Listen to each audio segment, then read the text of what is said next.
I give my energy to task management.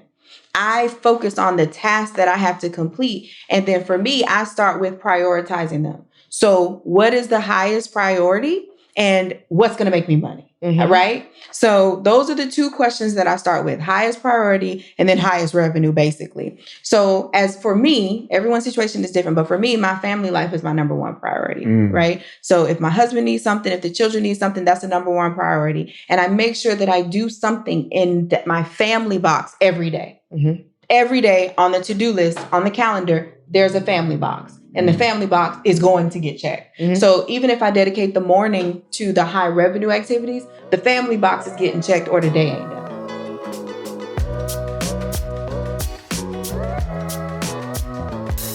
So you mean to tell me that you'll get your hair done, your nails done, and your makeup done, but then you won't do anything to help you? Girl, that math ain't matching. No. So when is it going to be the time that we stop working on the outer things and start figuring out the inner things? Girl, I think the time is now. And so for you, I'd encourage you to strut over, slide over, get on through, getandstaymarried.com. Because what we have for you is not just this great conversation like we're having today. Yes. But it's an entire community to help you know and love yourself, but focus on what we put in and what we put on. So all our clients have a personal stylist, a year with a finance coach, a flexibility coach, a sex educator, because a lot of people having sex, but they not good at it. Oh, don't let that be you. So go ahead, sis, slide on through, getandstaymarried.com. But for now, back to the show. What's going on, y'all? Welcome to another episode of Romance in Real Estate, where we help you level up in life, love, and money. Let's do it. So what we're about to do, Mike, you're not switching the camera, but what we about to do today, when our cameraman get it together, is we are about to discuss some of the questions that you guys asked in the comments. So Shanori and Erica got a few questions that you guys asked, and we're going to elaborate to the best of our ability to kind of hopefully help you out.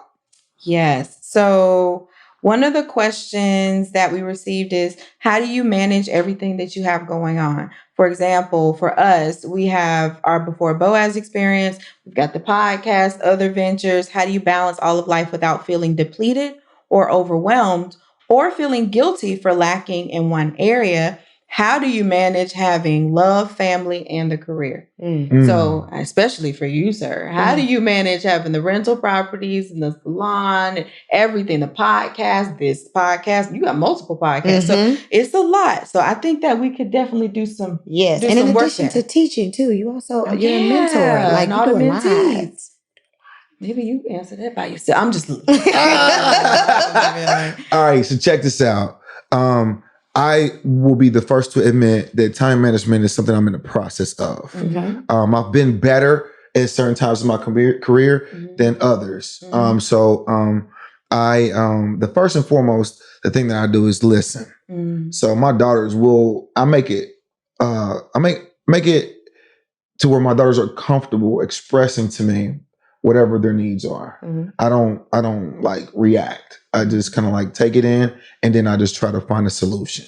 All right. So there's been plenty of times where caught up in the hustle and bustle. You know, my daughters have been like, Dad, you've been home at 7:00 4 times this week. And so I appreciate that. But when I self-reflect as far as how do I juggle everything? When it comes to business, the first thing that I always do, and I've just been able to afford this luxury, is I always get an assistant before I start.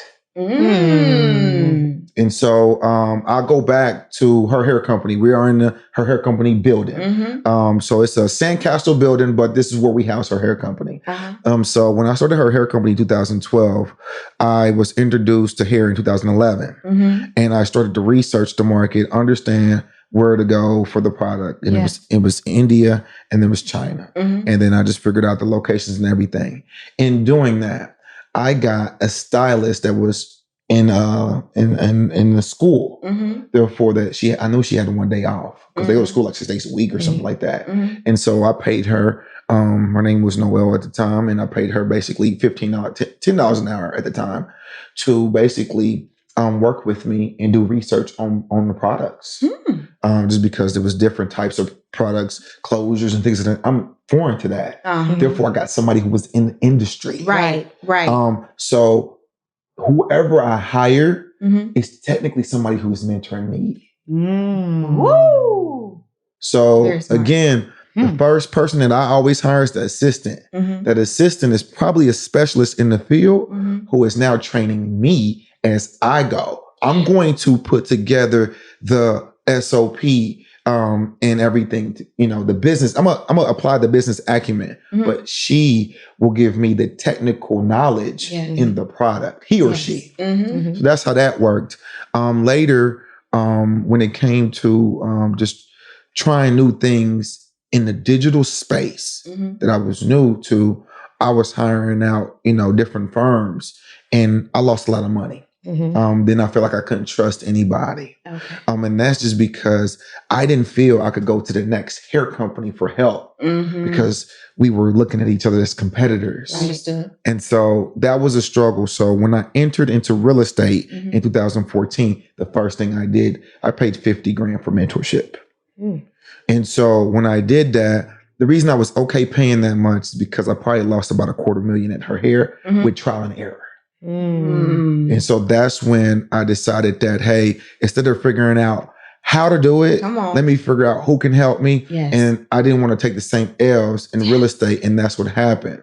So to be honest with you, though, I'll let you in the back secret. They taught me how to get private lending from individuals like yourself. And they gave me a credibility packet that basically illustrated my resume, my goals and details, my style of acquisition, my team. And just basically was a very vulnerable document, 30-page document that I would give any potential private investor. And that allowed me to know that I needed to be vulnerable with a lender in order for them to be vulnerable with their money. Right. I didn't think that I was open to sharing my strategies with you because in my mind, my immaturity was telling me that you would go out and do what I was doing. But the truth is, you just made great cash and you didn't have time to apply it. Right. So you just needed this money that you was making to grow while you were actively working. And so that's when I learned that to take that concept and I applied it to her hair company. Here's the gem. I went to my accountant and gave him a digital copy. And I said, give this to anybody who has money you think you'll lend for me. Because they trust him and he has my books. Right. Therefore, that lowered the fence for others to, peek over if they had interest. And that's when I got my first hard money lender by giving my accountant a credibility packet. So when I did that, instead of putting real estate stuff in there, I gave her hair company numbers. I was doing right around $350,000. When I got the private lender, I went from 350 to 2.2 to 3.5 to 4.8 to 5.5, $6.5 million per year. And that's how we got the Inc. Awards because of the rapid growth. But it was because I was using other people's money.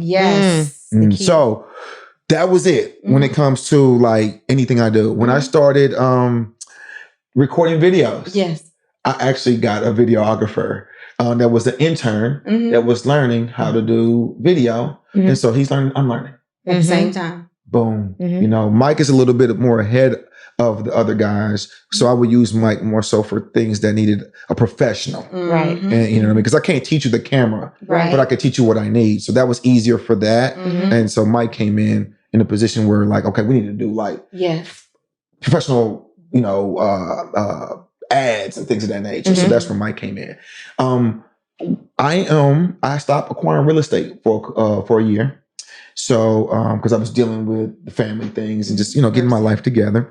So now what I'm going to do is actually hire 2 interns and they'll be my assistants and they're interns, but they will train everybody else after I train them. So I won't be training everybody else. So I basically keep a head of the snake for every company. And that's how I delegate everything. As far as home, we have a cleaner and we have a nanny. Therefore, that we can focus on us because time is limited with her having a job and me doing what I do. Yes. The nanny also provides us with enough time to where she could go get her nails done. She could go to the grocery store and do the things that she want to do without having a baby in hand. You know what I mean? So like that. That's the life. Yes, yes. Something that was life changing for me, and you just kind of witnessed it. What she did, not you. I actually have a chef that drops off meals every Monday. Yes. Because my mentor came to me one time and said, "You make about $400 an hour. So for you to take 15 minutes to go to lunch, 15 minutes to come back, 30 minutes to eat, that costs you $400 over a week. That costs you nearly $2,000 just to eat." It's worth. So it's more expensive to go get something to eat when you thought it was cheaper, right, than to have a chef that you pay maybe $250 for cooked meals. Quality. And so you're eating better and you're actually assigning. So those are a few things that I've done to assist to get my time back. That's not time management. I won't say that I am the professor of time management, but again, getting an assistant, the chef has helped, and having a nanny and a cleaner around the house. Therefore, we're not spending Saturdays cleaning the whole house. Big facts. You know, we're actually like just kicking it or figuring out what we want to do together. Yes. What about yourselves? Well, I'm just going back to the question when she talked about, the home life, the business life. I think what's really important for you to assess is where you currently are. Ooh. Because if not, you starting out in the game and you like, oh, let me get a chef. Let me get a... Definitely. Remember I said I can afford the luxury. Right. But even still, the need right at that moment, because you're just starting out and now your time is about to shift a little bit. You did what was necessary in the moment first. Yes. And then as your needs changed or what you required changed, then you started to look at other things and other people and other positions to free up a lot more of your time to do the other things that you really needed to do. So I think that that's something that I keep at the forefront of my mind. Like, where am I right now? What is the most evident thing that I need in this moment? And everything else, I'm not saying I'm never going to need it, but I respect and I honor the place that I'm in. And then after that, as I'm climbing, as I'm building, it's like now I can add, because what I heard you say was you have a really solid team. They may not work next to you every day, but they support you. And when they support you, you are able to then grow, change, learn, and get the things that you need to get done for yourself. No doubt. Yup. So like, I mean, even the podcast, as soon as Mike is done, he's uploading it. The video and audio guy gets it. And there's a SOP to where he just follows the system. So he gives us, for example, so you know the system. He gives us 10 clips, 5 clips. Yes. It may vary, right? We may not like half of them, but he pulls so much that we at least get what we need without having to have dialogue. And I need this, and I like this part. No, he's just going to give us what, and we just take from it and then distribute it. That's right. You know what I mean? So like, that's just, so systems help at a higher level. But I think that having an assistant start with you, they learn with you, they become the second you. Yeah. I do not disagree with that. That sounds like, you know how we say, oh, if I could just duplicate myself. Yes. Ooh, there it is. Yes, there it is. Yep. Now, one thing that I do in teaching, this is totally different though. This is when we're talking about in the business. This is not life or home life balance. Okay. In the business, what I do, when somebody knows how to do their job, they're still going to run around and come into trials and tribulations, some things that are foreign to them. And if I've not taught them or we've not experienced them together, I always ask them, what would you do? Give me 2 options. Come back with you have a problem, come back with the 2 options that you have as solutions. I'll pick 1 or 2. If I don't, it's my responsibility now to give you the answer. But that starts to develop the person that's handling the issue to think. Right. Versus, I know the answer that I know what I want to execute, but I used to just tell them, and I just realized that I'm still doing the job. Right. You're still so, doing the thinking. Yep. So like, that's how I've conditioned them to where now this is like, hey, I know what you about to do, but I just want to make sure. What you talking about? Oh, I was going to boom and just go. And so that has simplified things. Especially like when you have a broad spectrum of things going on. For sure. That's real efficient. I have a little bit of a different perspective on it, especially mentioning family life and then business life. It's a lot of pull, right? I'm gonna just keep it 100. Yeah. It's a lot of pull on one body. You mentioned time management. I actually don't believe in time management. Right. Okay. That's not an effective use of my time, in my opinion, because time doesn't change. So why would I manage something that's consistent? That's the way I see it. So I give my energy to task management. I focus on the tasks that I have to complete. And then for me, I start with prioritizing them. So what is the highest priority and what's going to make me money? Right? So those are the two questions that I start with: highest priority and then highest revenue, basically. So as for me, everyone's situation is different, but for me, my family life is my number one priority, right? So if my husband needs something, if the children need something, that's the number one priority. And I make sure that I do something in my family box every day. Every day on the to-do list, on the calendar, there's a family box. And the family box is going to get checked. So even if I dedicate the morning to the high revenue activities, the family box is getting checked or the day ain't done. That's just my commitment to keeping my family first. But then I look at the other tasks, whatever they may be, what's going to make the money, right? Because if you have a business, you're not making money soon, that's going to be a hobby. Right. You're volunteering. So keeping that first. And then after that, I go down the list, but I also don't put too many things in one day. And much to what you're saying, we definitely, I'm team nanny. Definitely the housekeeping team comes in, takes care of it. If you have a great chef in the DMV, okay, please drop it at Shanoria, the Confident One on IG, because I'm searching, I'm looking, I'm pleading to find a good one. Because I was hooked up in Atlanta and now I'm struggling. And you said you don't eat meat? I try not to. My husband does though. I need both of us. So I need you to be able to do both. So you might have to get two different people, like an alkaline one and because I need alkaline and my husband needs full body weightlifting. Give me all of it. So I need a chef. But we had a great one in Atlanta, had a fantastic one in LA, and now I'm like, help a sister out. So just a little quick plug. Drop your friends. There it is. But the truth that I have come to bear as a mother, as a wife, businesswoman, all this, is when I'm doing one thing, I'm not doing another. And the best way for me to explain this, I actually need some cups. Let's do it. Let's do it. There's some right here. Let's do it. I got you. Okay, thank you. So let's get these. Get this cup. This is perfect. Hey, meanwhile, she's doing that. Make sure to tap in to Erica. Oh, I'm sorry. You can always find us at themarriagemaker.makeover.com. I mean, not .com, on Instagram. Or you can always find us at getandstaymarried.com.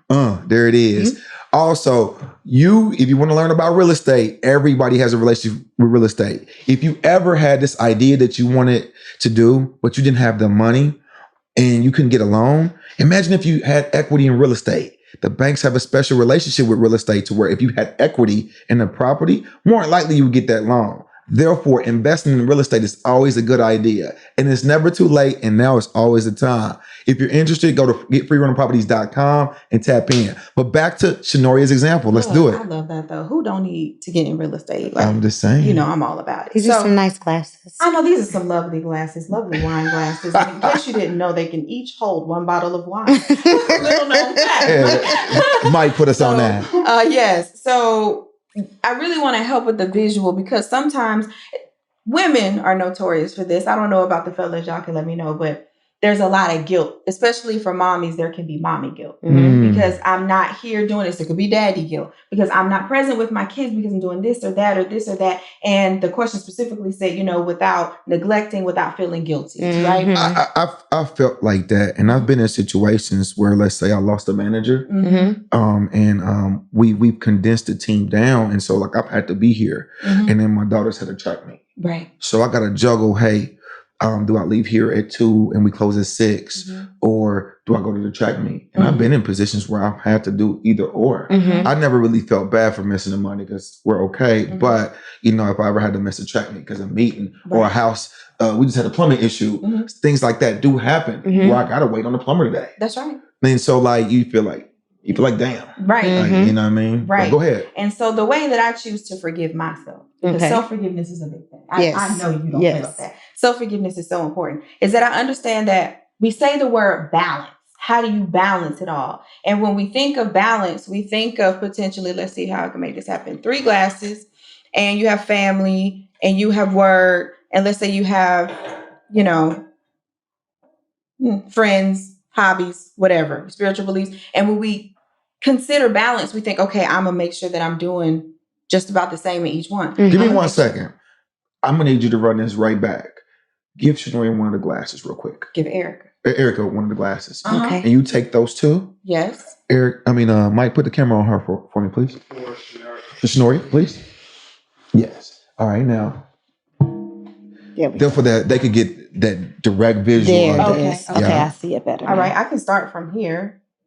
There we go. I think it's great right there, Mike. Yep. For the people. Awesome. There it goes. All right, so let's start over a little bit. No problem. We just want to make sure y'all can see this. And see, now I can see it ain't balanced. So when we're thinking about balance, what I'm doing right now, it's like, oh, well, I need to give an equal amount of myself to each area of my life. So if you have your career, you have your personal family, and you have maybe your friends or extracurricular needs, whatever. So I'm going to be balanced. I need to show up in all of these areas. But the truth is that sometimes, as you said, life happens. And balance doesn't mean that the same amount of you is in each segment at all times. Balance is remaining agile to pull from one area, because you know what? I'm having a new baby. So I'm not going to be able to show up in the extracurricular areas the way I used to. No guilt. I'm choosing. I don't have to put all my energy here that was there. I'm choosing to put my energy here, and I'm choosing to be present because it requires me. I can't put another one in that lane right now.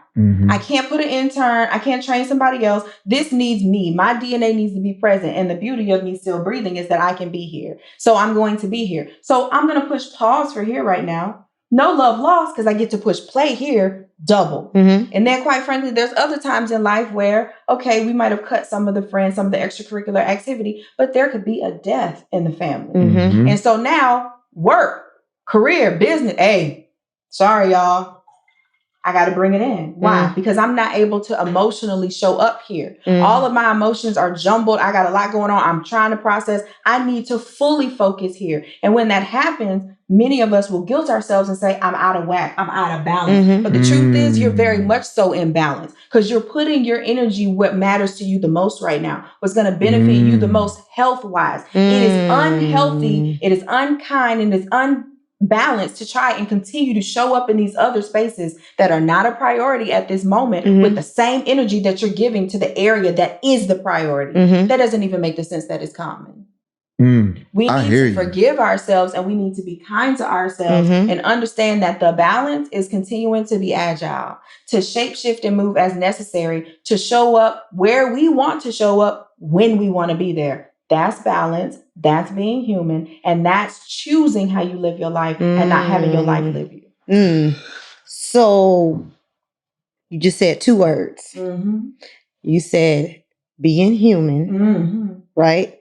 So let's first touch on that one. When we have so many different areas that require us in some way, shape, form, or fashion, sometimes we turn into robots, machines. I've been told that before. And then there's a such thing as autopilot. Yes. Right? So you're present, but you're not here. Woo! I'm guilty of that. And I'm not saying you. I'm saying I get it. Us all. And when we put that type of expectation on this person, this man, this flesh that God has made, it's setting an expectation that we can never reach. Right. And that is the epitome of being unkind to yourself. You put I'm not trying to be funny. Eric, how tall are you? 5'7". You 5'7". Hey. I'm just saying. I'm the biggest dude in the room. Listen, that's right. And you choose to be. That's right. That's right. That ain't funny. Right. I'm the biggest dude in the room. Right. But what I'm saying to you is physically, right? You're 5'7". You have a cabinet that's 6 feet, and you continue to put stuff up there on the top of the cabinet. You know right now you can't reach it unless you go get something that will assist you. But you continue to put stuff up there, knowing it's going to take more of an effort for you to actually be able to reach it versus you putting it somewhere that you can actually grab it, that you can get it when you need to get it. So now you're exerting more of your energy. You pressing and you pushing to try and give your extracurricular activities or your work life the attention that you really would like to give it, but it's going to make you, not make you, because it don't nothing make you. You are going to be required to exert more energy to do something that you are not really in the mind space to do at this moment. And so now you're putting unnecessary strain on you, and you're falling short of the people that you're trying to engage with because it's not really the full you. So even if you're at work, you're not paying attention to details, so you're making careless mistakes. Even if you might be at the track practice, you wasn't really paying attention. You was double digiting on your phone, so you actually missed it. So it's not serving anybody. And that is where guilt comes from. So I have a question. All right. Let's say our common listener, they're not an entrepreneur. All right. All right. And so you got the different cups. You got personal, you got work, and you got extracurricular, whatever you want it to be. Right. But you're having a baby, you are a wife, and then you got a job. But like your home life changes, the commitment to a child, especially first couple years. So, what type of things do you suggest for people that, get mentorship from you guys when they need to pour more in that cup? Because they can't leave work in some cases. It depends, right? It depends. Well, what kind of advice do you give them? What type of tools do you give them for them to feel comfortable pouring more into the areas where they need to be pouring more into? Yeah, I mean, it depends. I mean, even as a 9 to 5, because I know I've had a 9 to 5 for years, right? I was in a career with civil service for years. There's long-term, full-time care. There's ways you can take a leave of absence. So if it's a short period, you may not have to completely resign, but you may be able to take some time away, right? Some mental health days, whatever the case may be. So that's the first alternative, right? Okay. But if it's just not reasonable for you to take any time off, then we need to bring in some help. Because the need is what the need is, right? And we have to be kind to ourselves to understand that if you're already giving 100%, there's not going to be all of a sudden another 25% that you can pull from the clouds because the need arose. If we're not budgeting our availability healthily, this can lead to self-sabotage and depression, okay? Because there's unrealistic expectations and requirements being put on your person. Is that is that kind of like similar to, sorry to cut you off, is that similar to like postpartum depression? Like reasons why women, because they're overexerted? That's a whole nother thing. Okay, I'm just asking. A sensitive thing too, right? I'm asking. It can aggravate postpartum depression when you have unmanageable schedules, demands on yourself, and you're already dealing with this emotional challenge that you're not familiar with, right? So yes, we can definitely aggravate it, and it can even prolong the situation because you're, again, not able to focus on the fact that I'm experiencing postpartum depression. I ain't got time to deal with that because I'm still doing this, and this. And a phrase that we use a lot that's not helpful is, I have to. Yep. I have to do this. I have to do that. I have to do this. And what we have our clients say, no, nope. You don't have to do anything but die. You choose to. She told me that earlier. You was gone. What are you going to choose to do? What are you going to make the decision so that you can feel like you're in control of the decisions and the time that you're spending and where you're spending it? So if it's a new mom, the question is, what's important to you? Do you want to be home with your kids? Do we need to find a good nanny? Do we need to find a good daycare center? Where's daddy? Where's grandma? Like, who can help? Who can do laundry? Are you going to ship it out? Because people will wash your laundry and bring it back. They sure will. Offloading food, offloading cleaning. There's so much. Who are you talking to? Do you have a coach or a community or a church home or a therapist? Like, you need help. And it's not you need help because you're weak or you need help because there's something about you that's deficient. You need additional support because there's an additional responsibility that's been leveraged on you. And mothers can be so unkind. Specifically, I'm sure fathers fall into this into this category too. So unkind to themselves when the additional leverage is there and the responsibilities is there, but there's no more you that's been brought to it. And feeling guilty for having to back away from the church ministry. Feeling guilty for having to pause your career for a little point. Because managing work and motherhood, it's a reform motherhood these days. We're emotionally aware.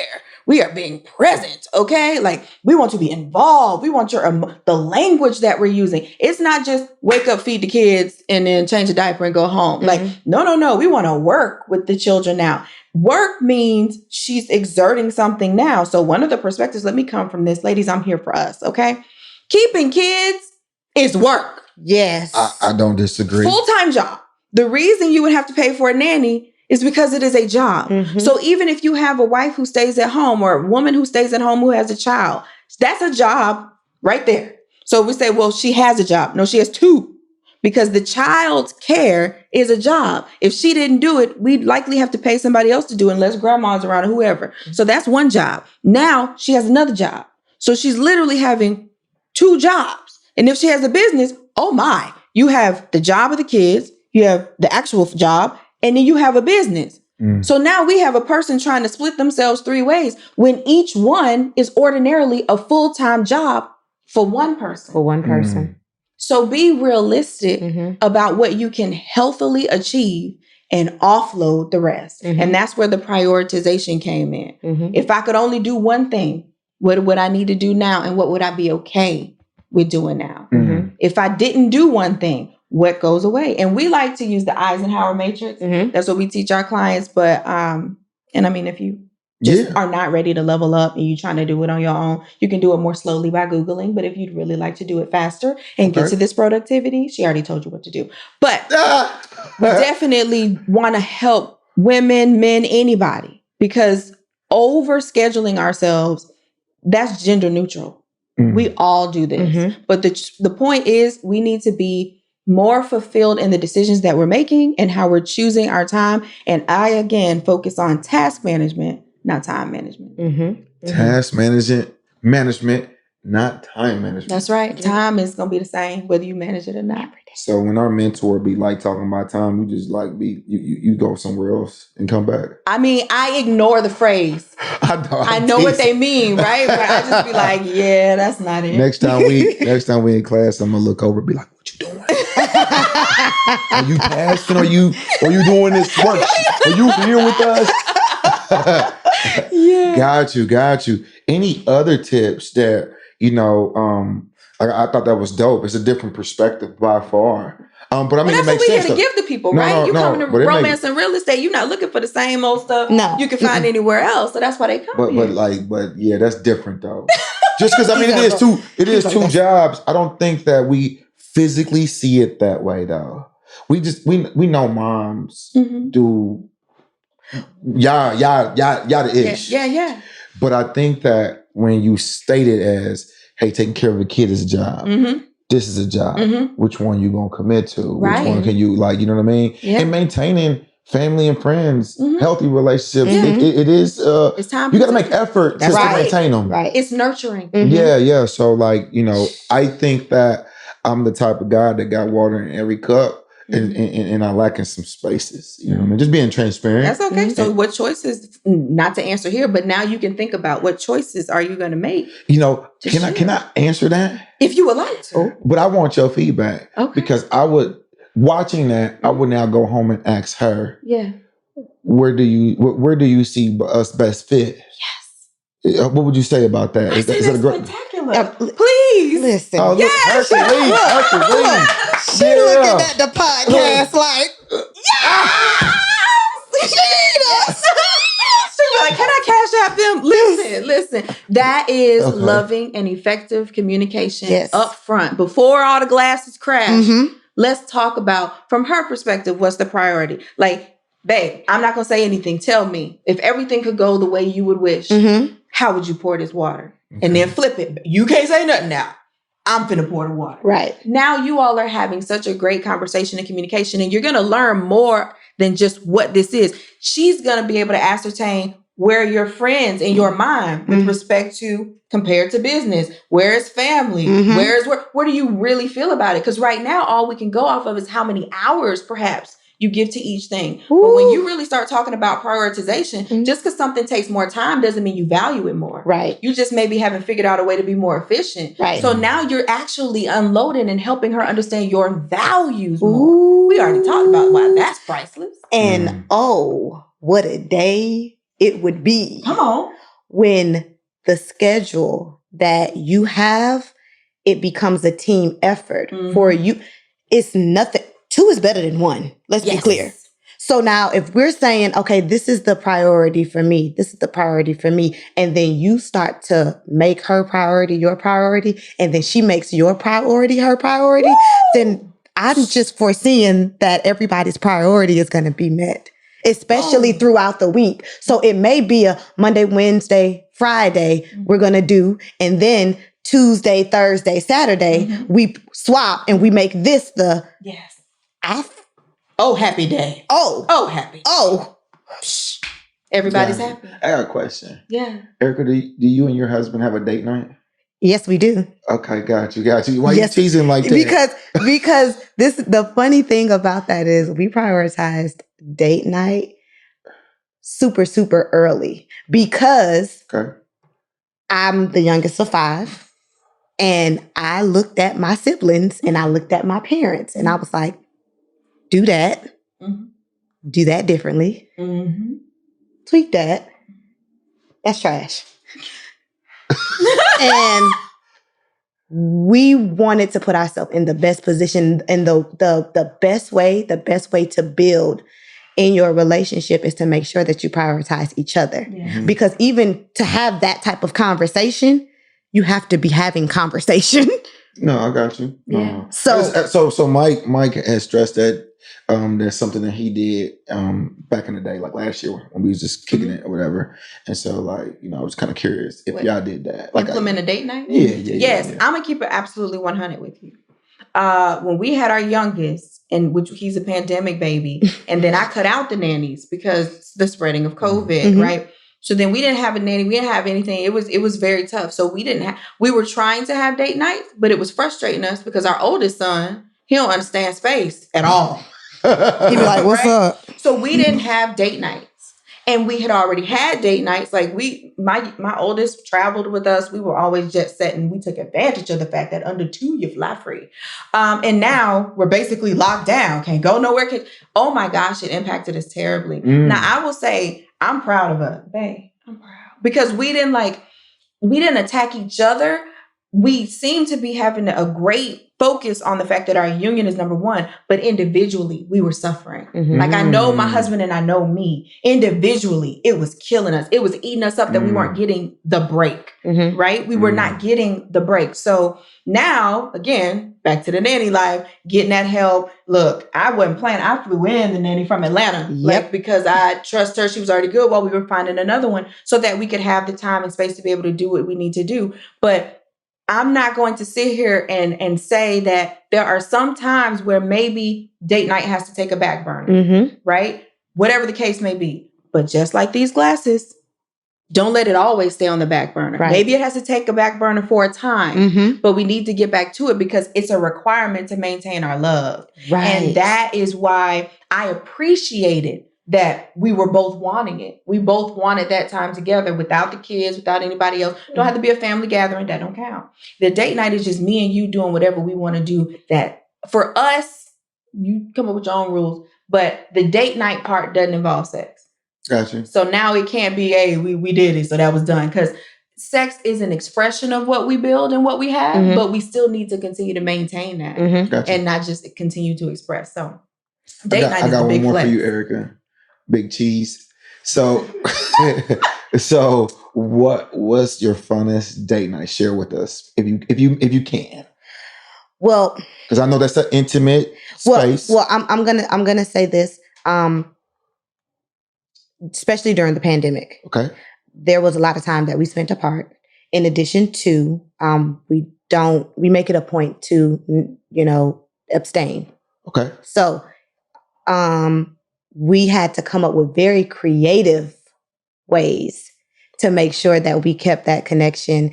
And to be honest, the time that we took apart when we weren't physically with one another, that's the time that we grew the closest. So then we just figured out like different games. We would order like intimacy games or card games for couples. There were things, we're big game players. So then we just did things that we could do in our prospective corners, but together. And that was the time that we used. And it's different things, but it caused us to also explore. Like we can't always go to dinner and a movie. Right. We can't always go to the park. So what are other things that we can do without having to be next to each other? Understood. Mm-hmm. Got you. I hope y'all got some pointers there. You know what I'm saying? Yo, that's another great episode of Romance and Real Estate. But it's a lot of people that might need more of your ideas, Big Cheese. So where can they find you at, Big Cheese? You know what I'm saying? I'm so over you right now, Eric. It's okay. You can. Eric, don't nobody like their nickname at first, Big Cheese. That is true. I'm just saying, Big Cheese. Tell them where to go. Cut it out. You can tap in at getandstaymarried.com or Shanoria, the confident one on IG. That bitch. Put them out. I can put them. It's his way. Yes, you can. You know what I'm saying? Hey. Hey, you want to tell the people, you want to tell them bye on the way out with the big cheese? So I got to do that because I got a resting B face, right? So I got to like lift my eyebrows and cheese. There you go, a full face smile. Like that, like just like that.